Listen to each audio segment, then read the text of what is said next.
Hare Krishna. 7 purposes of ISKCON. The second purpose, to propagate a consciousness of Krishna, God, as it is revealed in the great scriptures of Bharat, Bhagavad Gita and Srimad Bhagavatam. అంతర్జాతీయ కృష్ణ చైతన్య సంఘం సప్త ఆశయాలు రెండవ ఆశయం భగవద్గీత శ్రీమద్ భాగవతంలో చెప్పబడినటువంటి శ్రీ కృష్ణ చైతన్యాన్ని ప్రచారం చేయడం.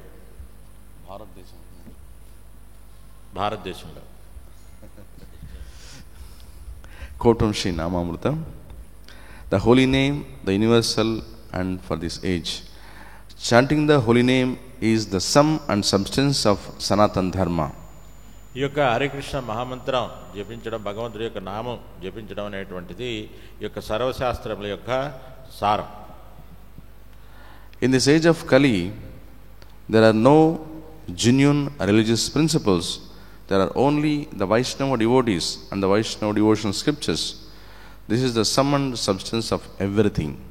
అందువలన ఈ యొక్క కలియుగంలో ప్రామాణికమైనటువంటి ఈ యొక్క ఆధ్యాత్మిక విధానం కానీ శాస్త్రాలు కానీ అంత తక్కువ. అందువలన ఈ యొక్క భగవంతుడి యొక్క నామం కీర్తించడం, జపించడం అనేటువంటిది అన్నిటి యొక్క సారాంశం. In this age, a person should not envy Sri Krishna Chaitanya Mahaprabhu's movement, but should chant the holy names of Hari and Krishna, the Mahamantra. Hare Krishna, Krishna Krishna, Hare Hare, Hare Rama, Rama Rama, Hare Hare. That is the sum and substance of eternal religion known as Sanatana Dharma. ఇది శాశ్వతమైనటువంటి ధర్మం, మనకి సనాతన ధర్మంగా మనకు పిలువబడుతుంది. ఈ యొక్క భగవంతుడి యొక్క నామం, ఈ యొక్క హరే కృష్ణ మహామంత్రం, దాన్ని మనము నిరంతరము కీర్తిస్తూ జపించుతూ ఉండాలి.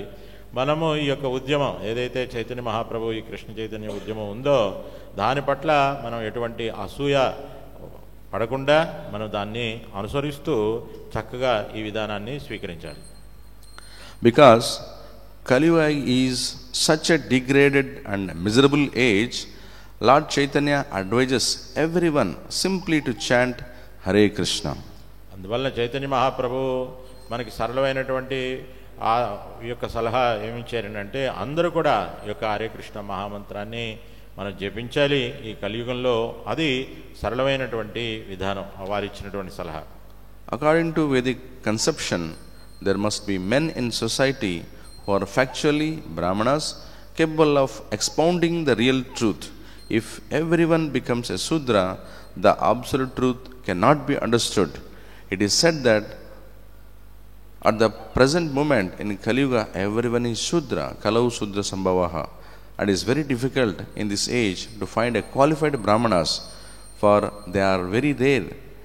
There is a practical, not a single qualified Brahmana in this age.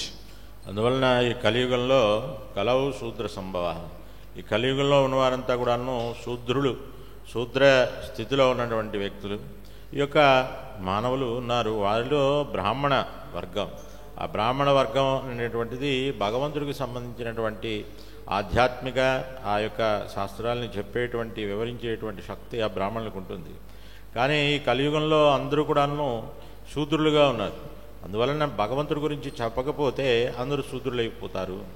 ఈ యొక్క కలియుగంలో నిజమైనటువంటి బ్రాహ్మణులు దొరకటం చాలా కష్టం, అరుదు. The people in this age are very short-lived and slow in understanding spiritual life. Actually, human life is meant for understanding spiritual values. అందువల్ల మానవ జీవితం దేనికి ఉద్దేశించబడిందంటే ఆధ్యాత్మిక విలువలు మనం అవగాహన చేసుకోవడం, సాక్షాత్కరించుకోవడం కోసం ఈ మానవ జీవితం ఈ యొక్క మనకి ఇవ్వడం జరిగింది. మానవ జీవితం చాలా స్వల్పకాలమైనటువంటిది అనేటువంటి విషయం. But because everyone in this age is Sudra, no one is interested. People have forgotten life's real purpose. The word Manda means both slow and bad, and everyone in this age is either bad or slow or a combination of both. People are unfortunate and disturbed by so many things. According to Srimad Bhagavatam, there will eventually be no rain and consequently a scarcity of food. The government will also levy very heavy taxes.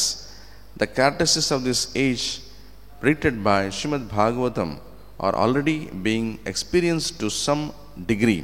Since Kali Yuga is very miserable age, Chaitanya Mahaprabhu, who is Sri Krishna himself, advised everyone to simply chant Hare Krishna Mahamantra. అందువలన ఈ కలియుగం అనేటువంటిది చాలా దుఃఖాలతో ఉన్నటువంటి యుగం. అందువల్ల చైతన్య మహాప్రభు మనకి ఇచ్చినటువంటి ఆదేశం ఏంటంటే సరళంగా ఈ యొక్క హరే కృష్ణ మహామంత్రాన్ని జపించండి. ఎందుకంటే ఈ కలియుగంలో లక్షణాలు చెప్పారు. ఆ యొక్క మందభాగ్యులు, తర్వాత మందమతులు అయినటువంటి ఈ కలియుగంలో ఉన్నటువంటి వారికి ఈ యొక్క ఆధ్యాత్మిక విషయాలు తెలియదు. తెలిసిన వాళ్ళకి అభాగ్యం, అంటే వాళ్ళకి భాగ్యం లేదు.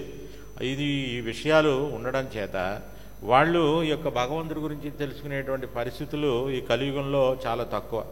వాళ్ళు ఈ కలియుగంలో ఎలా ఉందంటే వీళ్ళు ఆ మందభాగ్యులు, తర్వాత భాగ్యం లేనటువంటి వారు అవడం చేత ఈ యొక్క భగవత్ చైతన్యాన్ని వాళ్ళు తీసుకోకపోవడం చేత, ఈ కృష్ణ చైతన్యాన్ని తీసుకుని ఈ యొక్క నామాన్ని జపించకపోవడం చేత, ధర్మాన్ని ఆచరించకపోవడం చేత ఇక్కడ కలియుగంలో మనకి ఈ యొక్క అనేకమైనటువంటి దుర్భిక్ష, క్షామ, ఇటువంటి వర్షాలు లేకపోవడం, ఇటువంటి పరిస్థితులు, మనకి ఆహార కొరత, ఇవన్నీ కూడాను మనకి ఏర్పడుతున్నాయి. పరిస్థితులు చూస్తూ ఉన్నాం. ఎందుకు? ఇది ఏమనంటే వీళ్ళు చేసేటువంటి ఈ యొక్క అభాగ్య, ఈ మందమతుల వల్ల వాళ్ళు ఈ యొక్క పరిస్థితులన్నీ ఏర్పడుతున్నాయి. అందువల్ల చైతన్య మహాప్రభు ఇచ్చినటువంటి ఈ యొక్క నామ సంకీర్తన విధానాన్ని స్వీకరించాలి అని చెప్తూ ఉన్నారు.